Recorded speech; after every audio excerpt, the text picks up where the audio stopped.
Assalamualaikum teman-teman. Apa kabar semua? Semoga teman-teman semua dalam keadaan sehat walafiat serta dalam lindungan Allah Subhanahu wa taala ya. Amin.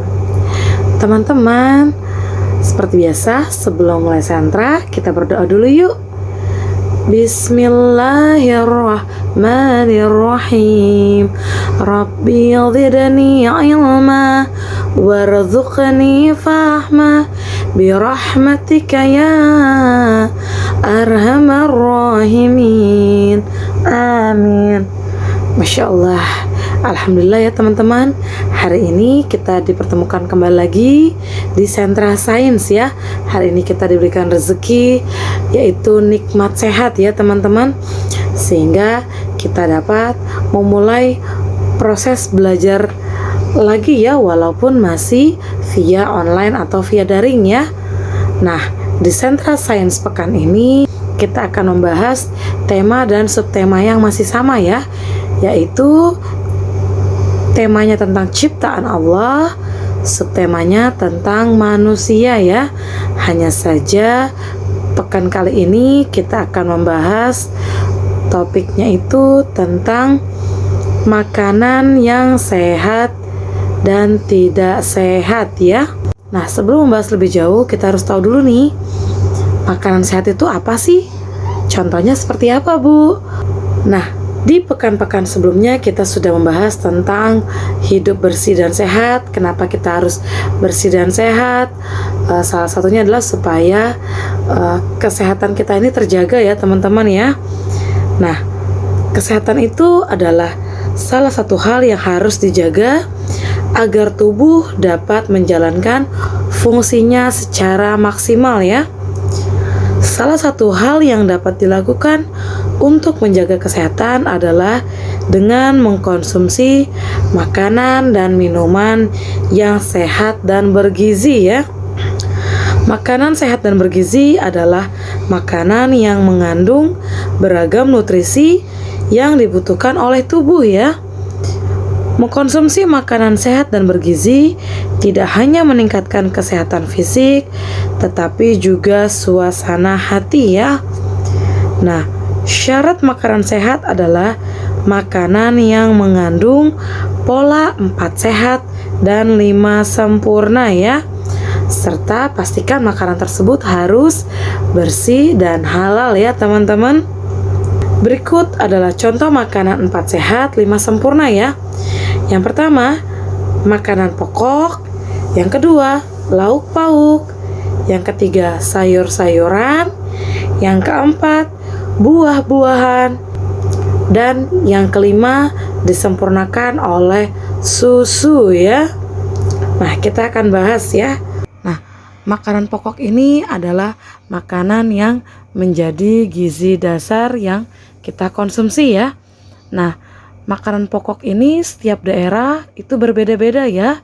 Contohnya itu di Indonesia bagian timur itu dia tidak mengkonsumsi nasi tapi sagu ya, seperti di daerah Papua, Nusa Tenggara ya. Nanti untuk daerah mana saja dengan ciri khas makanan pokoknya akan dijelaskan di Sentra Sosial Budaya ya.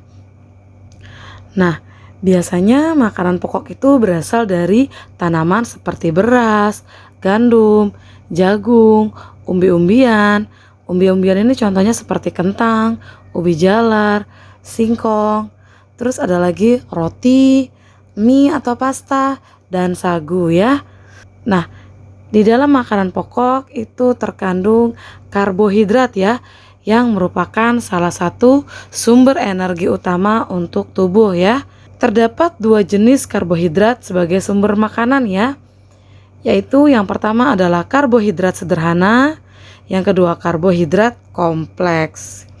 Nah, untuk karbohidrat sederhana itu contohnya itu seperti gula merah, gula putih, madu, permen, soda, biskuit, serta kue-kue ya teman-teman. Sedangkan untuk karbohidrat kompleks itu contohnya seperti nasi ya, khususnya nasi merah. Terus ada gandum, ada pasta, ada kacang-kacangan, biji-bijian, roti, oat, sagu, dan masih banyak contoh lainnya yang tidak Ibu sebutkan ya.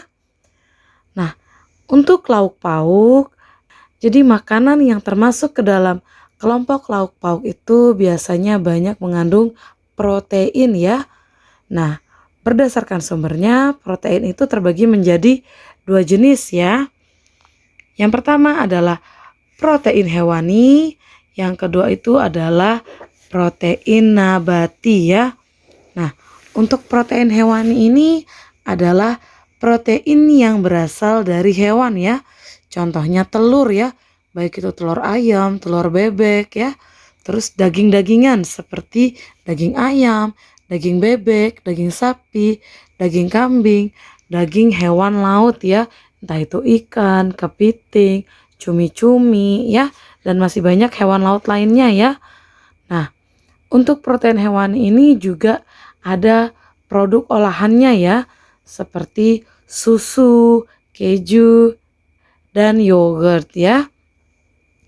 Nah, untuk protein nabati ini adalah protein yang berasal dari tumbuh-tumbuhan ya. Contohnya itu adalah kelompok sayur-sayuran seperti bayam, brokoli, wortel, dan sayur-sayuran lainnya ya. Ada juga kacang almond, kacang kedelai, seperti tempe dan tahu ya. Nah, makanan yang termasuk ke dalam kelompok sayur-sayuran ini banyak mengandung serat yang dibutuhkan oleh tubuh ya. Nah, sumber serat terbaik itu berasal dari makanan nabati ya, seperti sayur-sayuran dan buah-buahan, juga kacang-kacangan ya teman-teman. Nah, adapun jenis-jenis serat yang dibutuhkan oleh tubuh ya, yaitu yang pertama adalah serat larut air, yang kedua adalah serat yang tidak larut air ya.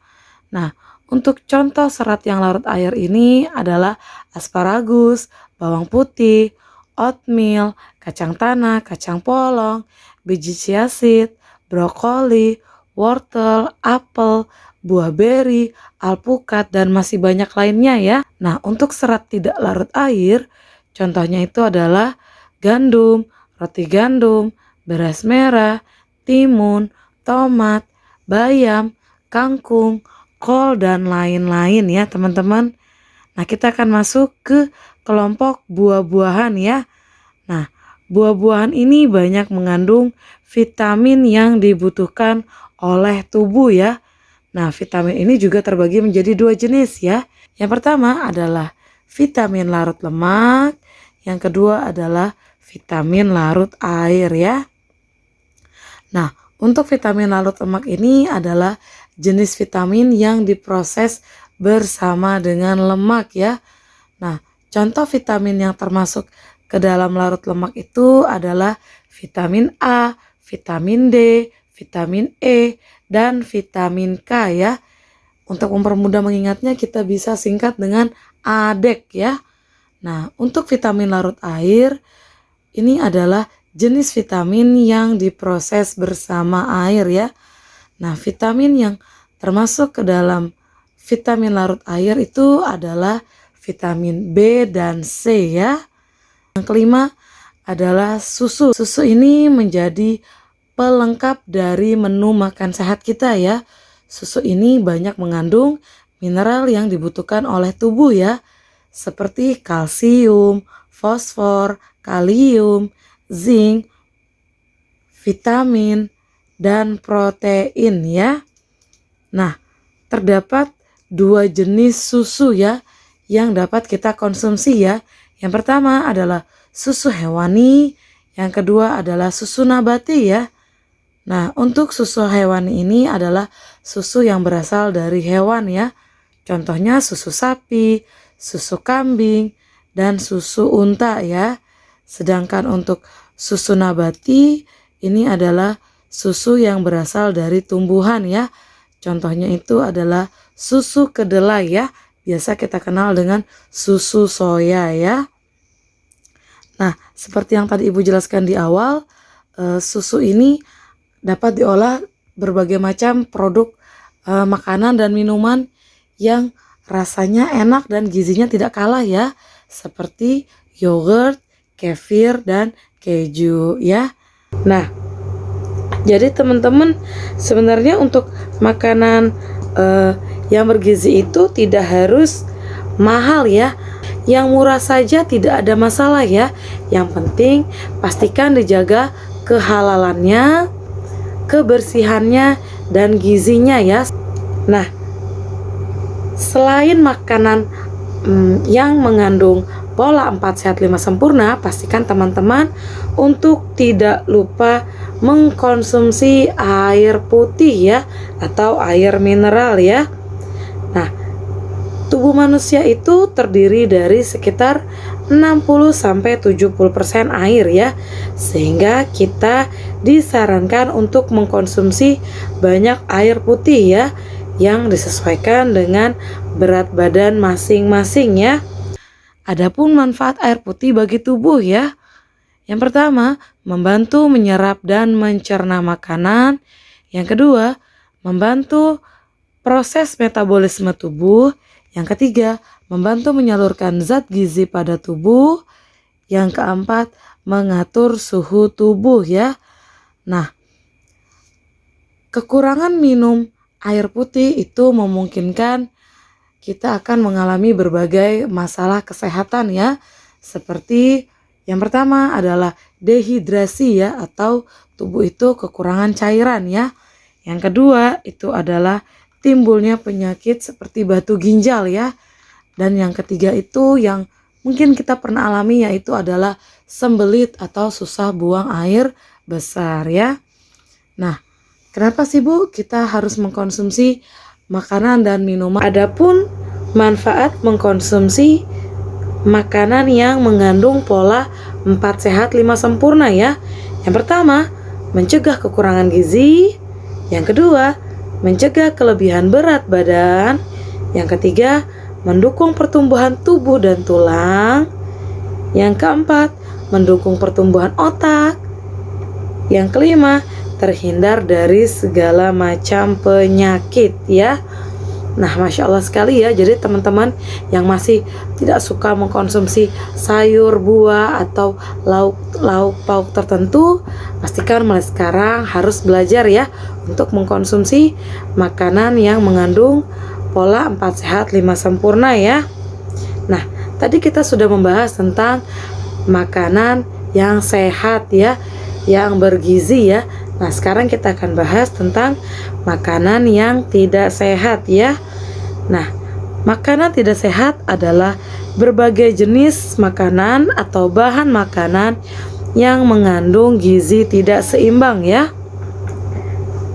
Apabila dikonsumsi secara berlebihan, maka akan menimbulkan berbagai dampak negatif ya. Nah, berikut ini adalah contoh makanan tidak sehat yang sebaiknya dihindari ya. Jadi bukannya tidak boleh, tapi dikurangi dan dihindari ya. Karena jika dikonsumsi secara terus-menerus, apalagi sampai berlebihan, itu dapat berdampak negatif buat tubuh kita ya. Nah, berikut contoh makanan yang tidak sehat ya, yang harus dihindari ya teman-teman. Yang pertama adalah makanan instan ya, seperti mie instan. Ayo, siapa di sini yang suka makan mie instan? Nah, apalagi dikonsumsinya seminggu itu sampai beberapa kali ya, sebaiknya dikurangi ya teman-teman. Yang kedua itu adalah menggunakan bumbu-bumbu instan seperti saus-saus kemasan ya. Yang ketiga adalah minuman kemasan ya. Minuman kemasan ini juga banyak sekali ya, seperti minuman bersoda dan minuman yang memiliki kadar gula tinggi ya. Yang keempat itu adalah daging olahan yang siap saji ya, biasanya dalam bentuk kemasan atau kaleng ya teman-teman ya. Itu biasanya ada bahan pengawetnya, jadi sebaiknya dikurangi, dihindari ya. Yang kelima adalah permen dan coklat. Yang keenam adalah gorengan ya, beraneka ragam gorengan ya, mulai dari kentang goreng, ikan goreng ya, bakwan ya, dan lain-lain ya. Terus yang ketujuh adalah makanan siap saji atau junk food ya. Kenapa sih kita harus menghindari makanan yang tidak sehat ini? Seperti yang tadi Ibu udah sebutkan, karena ada banyak sekali dampak negatif yang bisa dirasakan oleh tubuh kita jika kita berlebihan mengkonsumsi makanan tersebut ya. Seperti yang pertama, mudah terserang penyakit. Yang kedua, menghambat perkembangan tubuh. Yang ketiga, mengurangi kecerdasan otak. Yang keempat, mengurangi fungsi gerak anggota badan. Yang kelima, menimbulkan obesitas atau kegemukan. Dan yang keenam, dapat menimbulkan kematian ya teman-teman ya. Nah, dalam mengkonsumsi makanan, selain kita memperhatikan gizinya, kehalalannya, kebersihannya, pastikan kita juga harus memperhatikan waktu yang tepat dalam mengkonsumsi makanan bagi tubuh kita ya. Kita bagi menjadi 3 jam makan ya, yaitu sarapan, makan siang, dan makan malam ya. Nah, di antara jam-jam makan tersebut ada juga waktu untuk menyemil makanan sehat ya. Nah, kita akan bahas ya, mulai dari yang pertama yaitu adalah jam makan pagi atau sarapan ya. Nah, sebaiknya sarapan itu kita lakukan sebelum jam 9 pagi ya. Dikarenakan pada jam tersebut kadar gula dalam tubuh kita itu akan turun ya. Nah, saat itulah waktu yang tepat untuk kita sarapan ya. Nah, untuk jam makan berikutnya itu adalah waktu makan siang ya. Nah, sebagian besar orang itu akan makan siang sekitar jam 12 sampai 13 siang ya, sekitar jam 12 sampai jam 1 siang ya. Setelah kita beristirahat sejenak dari rutinitas yang telah kita lakukan ya. Nah, tapi yang perlu diingat pada dasarnya tubuh itu perlu diisi setiap 4 sampai 5 jam sekali ya. Jadi teman-teman gak perlu heran jika perutnya itu suka terasa lapar sebelum tiba waktu jam makan ya. Seperti sebelum tiba waktunya makan siang, makan malam ya. Nah, untuk mensiasatinya itu kita dapat mengkonsumsi cemilan yang sehat dan bergizi ya, yang ringan ya, agar nanti pada saat proses makan kita juga tidak meledak nafsu makannya, tidak berlebihan ya. Nah, untuk jam makan yang terakhir itu adalah waktunya makan malam ya. Nah, pada malam hari biasanya organ tubuh itu sudah siap untuk istirahat ya, untuk tidur ya. Oleh karena itu, sebaiknya makan malam itu dilakukan 3 jam sebelum tidur ya. Jadi ketika misalnya tubuh kita sudah terbiasa tidur sekitar jam 10 malam, maka sebelum jam 7 malam atau jam 19.00 kita sudah selesai makan malam ya. Hal tersebut agar organ tubuh yang termasuk ke dalam sistem pencernaan memiliki waktu untuk mencerna makanan terakhir kita ya. Nah, dan biasakan juga pada saat makan malam kita untuk tidak mengkonsumsi makanan yang terlalu berat ya. Jadi yang ringan-ringan saja tapi tetap bergizi ya. Hal itu untuk membantu organ tubuh mudah mencerna makanan yang telah kita konsumsi sebelum tubuh kita diistirahatkan, sebelum tidur ya. Nah, pastikan juga pada saat kita makan untuk tidak mengkonsumsi makanan secara berlebihan ya, ada adab-adabnya. Nah, dari sini Ibu harap teman-teman sudah mulai paham materi yang Ibu berikan ya. Jika ada yang kurang jelas, teman-teman boleh tanyakan pada saat recalling atau minta bantu orang tuanya untuk menghubungi Ibu via WhatsApp ya. Oke, seperti biasa kita tutup dengan kafaratul majelis ya. Subhanakallahumma wa bihamdik asyhadu alla ilaha illa anta astaghfiruka wa atubu ilaik walhamdulillahi rabbil alamin. Amin. Oke teman-teman, seperti biasa pesan Ibu, jaga kebersihan, jaga kesehatan ya. Pastikan di rumah saja dan pastikan mengikuti protokol kesehatan ya. Assalamualaikum warahmatullahi wabarakatuh.